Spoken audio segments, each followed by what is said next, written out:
Israel Adesanya is one of the most exciting fighters in the UFC. But after capturing the belt from Robert Whittaker with a second round TKO, his fights were not as eventful as we would like them to be. And he's not the only one to blame, as he is a dominant champion and a very complicated puzzle to solve. His opponents were not challenging enough to bring the best out of him. So, who is better as a motivation for him than a guy who beat him twice, and more than that with a cold KO? This November, he will face Alex Pereira, who will hunt for his head, because he did it already. Let's get into our homework.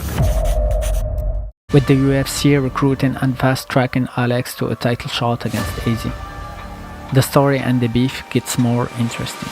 Between Alex recognizing the mental edge that he has, the anticipation people have for the fight, and Izzy getting frustrated with people only focusing on the results of the previous fights and the prediction of him getting KO'd again. For those who watch the kickboxing bouts, they can predict the outlook of this fight. But for those who didn't, don't get fooled by their outcome. The first fight was very close. A classic kickboxing back and forth. The only difference is that Alex had much more impact on his strikes, which made him win. On the other hand, the second fight wasn't. Adesanya was superior, landed more and hurt Alex many times, and the fight was close to being finished. It's the power of Alex's left hook that was decisive and got him the knockout. One thing is sure. Both men are different athletes currently. Alex is improving on his ground game and incorporating his kickboxing experience to his fighting style. Added some footwork to his approach, but still relies on his nuclear weapon, which is his left hook that can't shut anyone's lights out. Izzy is a dominating champion in 185, and by far superior to most of the contenders in the division. His style is mainly based on elusive movement, not getting hit, which he does very well, fast counter-striking, and his physical frame plays a lot in it. He also has a lot of experience against every style in the game. This will be a challenging fight for Adesanya, because all the previous opponents didn't match up well physically, especially when it comes to reach. In this case, Izzy has only 1 inch advantage and they're both the same height. This is as close as any fighter in middleweight can get to Adesanya's frame. And they have both the same kickboxing background, in which Alex has the edge with 2 wins.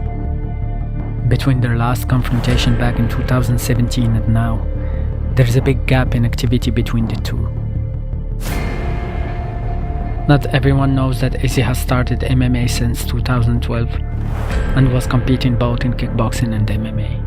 In those 5 years, he fought the best fighters around the world and beat them. Whereas Alex continued in kickboxing until 2021 before getting signed by the UFC. He also started MMA in 2015 but stopped for 4 years until 2020. Funny thing is that he was also competing in both MMA and kickboxing at the same time. This is how close both fighters are. On paper, everything is pointing out that the result won't be any different. However, the fight won't be on paper, but in the cage. And inside the cage, you can see that Izzy will get his revenge, probably by a TKO, but only if he makes the right adjustments. And I think this will be the case because of the smart team around him. Put like a contract up, like he's coming to the UFC as well. I'm like, all right, make your way up. All the evidence are suggesting that this fight is the most dangerous for Adesanya, a fight in which he might be dethroned from his title if he doesn't step up his game and bring his best performance.